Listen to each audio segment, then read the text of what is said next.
Hello everyone, this is doctor Sachin here from Physioshine physio rehab Hyderabad. ఈ వీడియోలో tail bone గురించి చెప్పాలనుకుంటున్నాను. మెయిన్గా పేషెంట్స్ కూడా కొన్ని పేషెంట్స్కి అయితే అన్ట్రీటబుల్ అని కేటగరైజ్ చేస్తారు. టెయిల్ బోన్కి ఎందుకు అసలు ట్రీట్ చేయలేకపోతున్నారు, దానివల్ల వెనకాల కారణాలు ఏంటి, అసలు టెయిల్ బోన్కి ఉన్న ప్రాబ్లమ్స్ని ఎట్లా సాల్వ్ చేయాలి, ఎందుకు కొన్ని కేసెస్ ఫెయిల్ అవుతాయి అనే విషయం ఈ వీడియో చెప్పాలనుకుంటున్నాను. కాబట్టి ఈ వీడియో పూర్తి ఎండ్ వరకు వాచ్ చేయండి.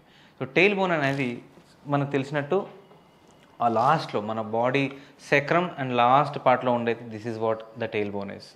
ఓకే, బట్ ఇక్కడ చూస్తున్నట్టు సెక్రమ్కి టెయిల్ బోన్కి మధ్యలో కొన్ని లిగమెంట్స్ మాత్రమే అటాచ్ అయి ఉంటాయి. But it will be easily movable అనమాట.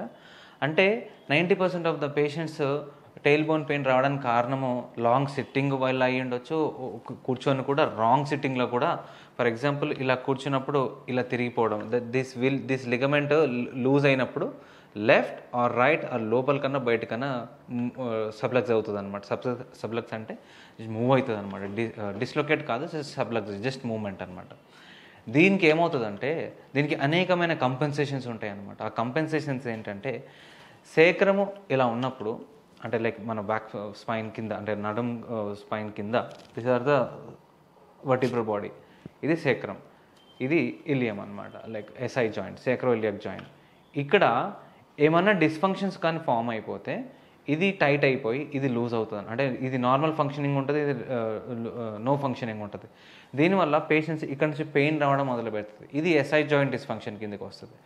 90% ఆఫ్ ద పేషెంట్స్కి టెయిల్ బోన్కి ఎస్ఐ జాయింట్ డిస్ఫంక్షన్కి సిమిలారిటీస్, సేమ్ కంప్లైంట్స్ చెప్తారు.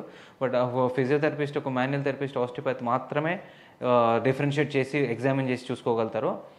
ఎక్స్రేస్లో చూస్తే మీరు ఒకటి అబ్జర్వ్ చేయాలి. కొన్ని ఎక్స్రేస్లో ఈ యాంగిల్లో కనపడుతుంది.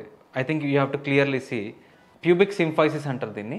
ఈ ప్యూబిక్ సింఫైసిస్ లైన్ ఏదైతే ఉంటుందో ఎగ్జాక్ట్లీ మీరు ఎక్స్రే చూసినప్పుడు ఇది ఈ ప్యూబిక్ సింఫైసిస్ లైన్తో మ్యాచ్ అవుతుందా లేదా చూసుకోండి. ఎప్పుడైతే కొంతమందికి ఓన్లీ ఇది కరెక్ట్గానే ఉండి లెఫ్ట్ ఆర్ రైట్ అనే డీవియేషన్స్ కనపడిందంటే ఖచ్చితంగా టెయిల్ బోన్ ప్రాబ్లం ఉన్నట్టు. కొంతమందికి ఇది ఈ అలైన్మెంట్ కరెక్ట్గానే ఉండి, ఫర్ ఎగ్జాంపుల్ నేను ఇందాక చెప్పినట్టు ఇలా వెళ్తేనే ప్రాబ్లం ఉన్నట్టు, ఇలా ఉండకుండా ఇది మాత్రమే తిరిగింది అనుకోండి, అప్పుడు మనకేం కనిపిస్తుంది, ఈ లైన్తో మ్యాచ్ అవ్వకుండా మొత్తం టర్న్ అయిపోయి ఉన్నప్పుడు ఇది పైకి, ఇది కిందికి, అండ్ ఇది ఇలా కనపడినప్పుడు దీనికి అసలు మ్యాచ్ అవ్వదు అనమాట. అండ్ ఈ వి షేప్ది చూసుకుంటే ప్యూబిక్ సింఫైసిస్ పోస్టీరియర్ యాంగిల్ అనమాట, ఇస్కియల్ ట్యూబరాసిటీ యాంగిల్. ఈ వి షేప్ కరెక్ట్గా ఈ షేప్లో కాకుండా ఇలాంటి షేప్ ఉన్నా డెఫినెట్లీ ఎక్స్రేలో మనం ఈజీగా ఫైండ్ అవుట్ చేయొచ్చు.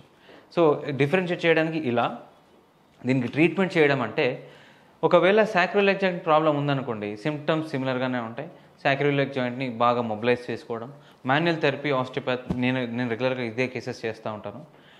దాన్ని బాగా మొబిలైజ్ చేసి దీనికి ఉన్న యాంగులేషన్ 40 degrees ఆఫ్ యాంగులేషన్ని కరెక్ట్గా మొబిలైజ్ చేసి, specially on the Manuthera and drop techniques ద్వారా దాన్ని ఈజీగా రెక్టిఫై చేయొచ్చు.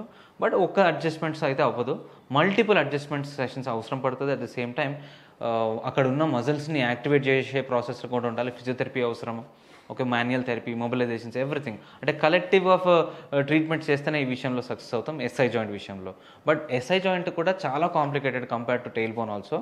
But coming to tail bone, కొన్ని వీడియోస్లో చాలా మటుకు చూస్తున్నప్పుడు చాలా ఫన్నీగా ఉంటుంది. They keep the finger inside and do it. అది actually ethical it is not correct way of treatment. As per the journals and the books says exactly యాక్యురేట్గా tail బోన్కి treatment అనేది లేదు.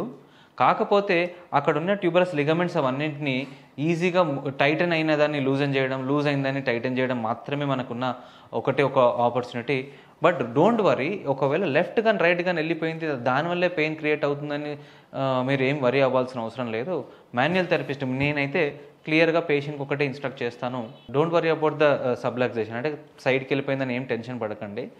ఒకవేళ ఇలాంటి సైడ్కి వెళ్ళిపోయింది అనుకోండి, కొన్ని మాన్యువల్ టెక్నిక్స్ ద్వారా ఆ లిగమెంట్స్ ఏవైతే అటాచ్మెంట్స్ ఉన్నాయో ఆ అటాచ్మెంట్స్ని బాగా ఫోకస్ చేసి మ్యానిపులేట్ చేయగలిగితే అది మీ కంట్రోల్కి వచ్చేసి పెయిన్ ఉన్న థ్రెషోల్డ్, అంటే పెయిన్ ఫ్రీక్వెన్సీ, పెయిన్ 10/10 పెయిన్ ఉన్నవాళ్ళు అట్లీస్ట్ 2 or 3కి వచ్చేస్తారనమాట కొన్ని ఫ్యూ సిట్టింగ్స్లో. కాబట్టి ఎవరైతే టెయిల్ బోన్ గురించి సఫర్ అవుతుంటారో, టెయిల్ బోన్ గురించి తెలుసుకోవాలని అనుకుంటారో, మమ్మల్ని కాంటాక్ట్ అయ్యి మీ ప్రాబ్లమ్ని మాకు చూపించి ఖచ్చితంగా దానికి సొల్యూషన్ వచ్చే విధంగా మనం ప్లాన్స్ చేసేసుకొని ట్రీట్మెంట్ చేసుకోవడం మంచిది.